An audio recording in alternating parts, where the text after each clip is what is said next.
Can too much fun be had in an arcade club? I don't think so. Travel was needed to a little area known as Manchester, but not just Manchester. This arcade club is hiding in Bury, so additional transportation devices were needed to get us to our destination.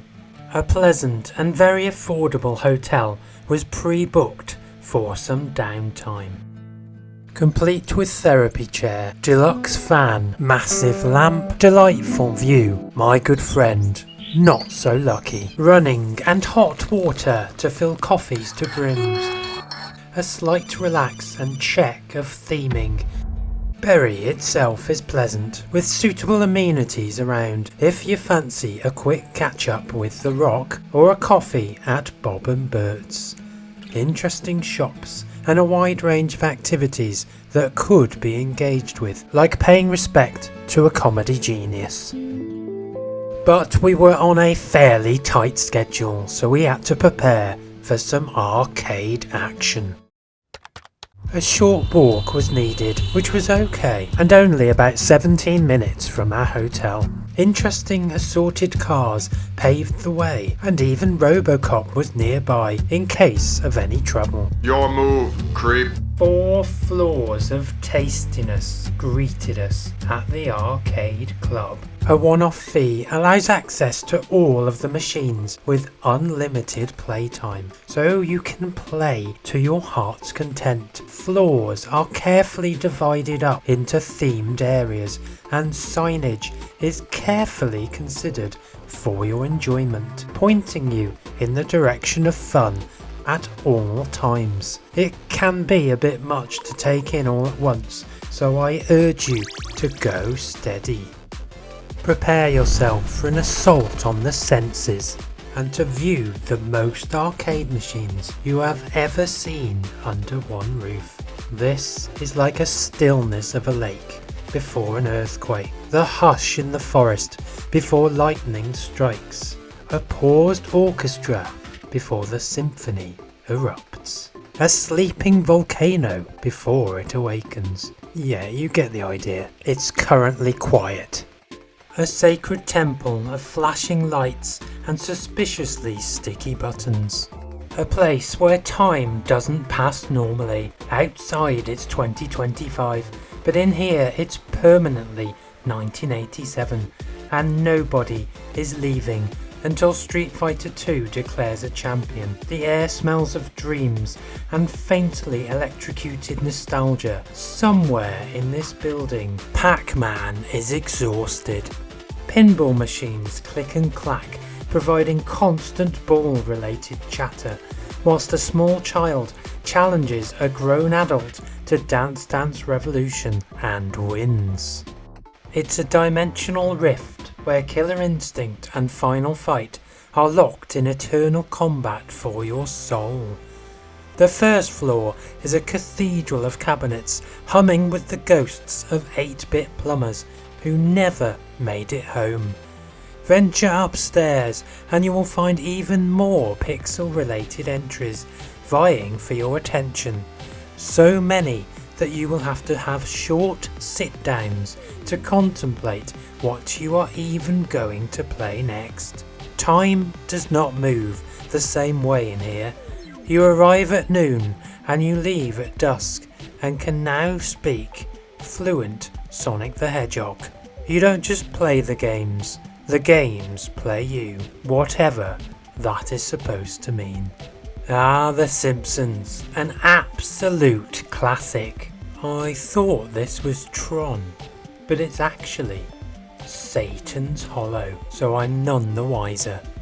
Far too many arcades to talk about, except for this one, the game that started it all in my journey into gaming. Following the exploits of Billy and Jimmy paved the way for endless gaming quests and obsessions. Good times. And nice to see the original cabinet again. What on earth is Hot Rod? Sega didn't just make blue hedgehogs, you know. Sometimes they made little truck racing games.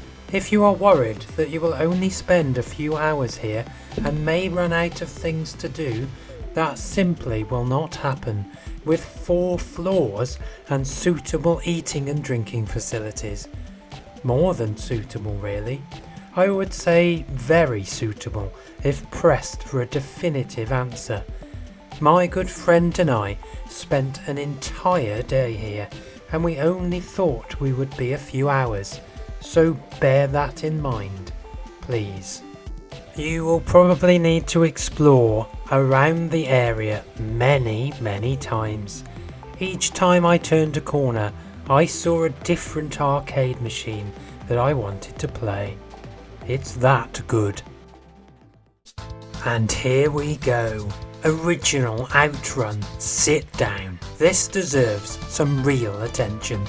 The only game where crashing a Ferrari into a palm tree still counts as a holiday in some countries. Outrun doesn't just simulate driving, it simulates having a midlife crisis at 288 kilometers an hour approximately. A gigantic red Ferrari that shakes, rattles and rolls like it's powered by every daft grin you give it. Sit inside and you're suddenly not in Bury anymore.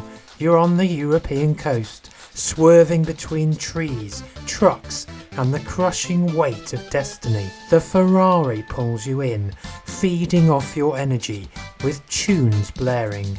You're not just playing it, you're part of it. And if that's not enough, there's Outrun 2. This is one of 3 arcade clubs in the Arcade Club franchise, if that's the correct word to say. It's not really like McDonald's, it's not really like KFC, but they have the same ambition: fun. Now these are candy cabs, short for candy cabinet, and Japan's answer to the question, what if arcade machines looked like futuristic dentist chairs? First popping up in the late 80s and 90s, designed for players to sit down in comfort instead of hovering awkwardly over a tall wooden box. Built mostly from plastic and metal, they're lighter, sleeker and way easier to move than their Western cousins. Perfect for packing dozens into smoky Japanese arcades. They usually run on interchangeable boards like Neo Geo or Capcom systems, so one cabinet could host many different games. The sports car of the arcade world. You can buy candy caps, but be aware they could cost you a couple of thousand. Always loved a good game of pinball, many varieties to indulge in, and all in one friendly place for your perusal. I stood by the table, drink in hand, thinking I'd show the flippers who's manned. The lights went wild, the bumpers sang, then bang, that ball took off with a clang. It bounced, it bashed, it mocked my aim, like it knew I'd never win this game. What a funny interlude. I have no explanation. Sorry. Many heavy metal theming and horror for your ultimate test of ball action. Be a master of puppets or a master of balls. Having no rhythm or musical ability should mean that I leave this game well alone, but I won't. I think this is called Keyboard Mania, created by those good people at Konami, a good solid brand. I didn't realise you could go manic for keyboards, and even a Final Fantasy themed musical adventure. Whatever next.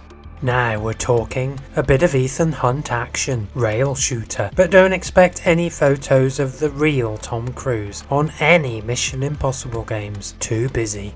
Gibber a pig around in the ultimate fantasy race. Yes, I really said those words. My good friend mildly corrected me that this was called Poogie Race, based on the popular Monster Hunter franchise. Look at the action on that. Silly fun is definitely guaranteed. For the dedicated console fiend, there are plenty of consoles set up with familiar brand names such as Sony, Microsoft and Nintendo. These were very busy throughout the day, so if you're wanting console action, I would head straight to here first. Modern day collides with retro just to keep you on your toes. And whether or not this is a good thing is up to you really. If you're feeling in the mood for variety, then the club can certainly provide a monumental amount of choice. I think I got to level 2 on Tempest once. What a curious idea for a simulator. Still banned by most good friends from playing track and field, my fingers are too twitchy.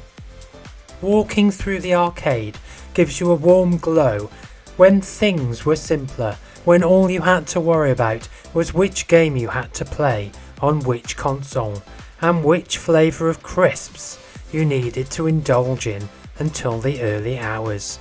You can emulate pretty much everything here. Well, not that.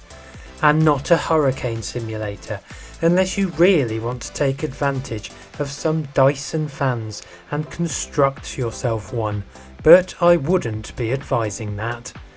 But it's not about emulation, it's about the real feel of the stick, the feel of the buttons mashing and sitting in these dedicated cabinets and inviting you to shut off from the world for a couple of minutes at a time, all within a Dayglow environment targeted at fun. Where will you see so many machines together, back as old friends, cutting the mustard, dipping the ketchup, and having a jolly good conversation with one another? Inanimate arcade machines talking to one another. That's a strange and unrealistic vision, but one that I will take with me. Used to spin those wheels for hours on end. Walking around the arcade became even more enjoyable once the hours wore on. As we had the benefit of staying in our hotel, we could maximise our potential fun right until the bitter end. So day trippers would have to leave the establishment, leaving us with lavish walkthroughs of a forgotten time, and feeling at some points like it was our own private arcade room, which was a lovely feeling.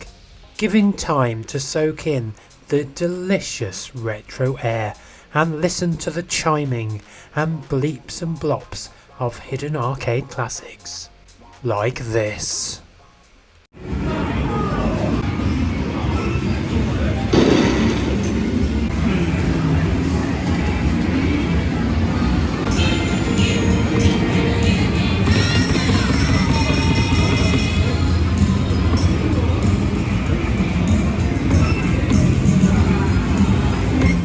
No, I don't know what's going on either. Bring back the Poogies. And it was soon time to rest up and think about leaving, but not before checking a bit of banana action. A huge Sonic looks on if you wish to wield an Xbox controller at newfangled games, which I didn't. Food is on hand and beverage selections at reasonable prices that are in quiet competition with your local Wetherspoons. But Wetherspoons cannot offer you an experience like this. They can only offer you a delicate blue floral plate and a carpet like your nan used to own. In conclusion, fantastic. Cheers.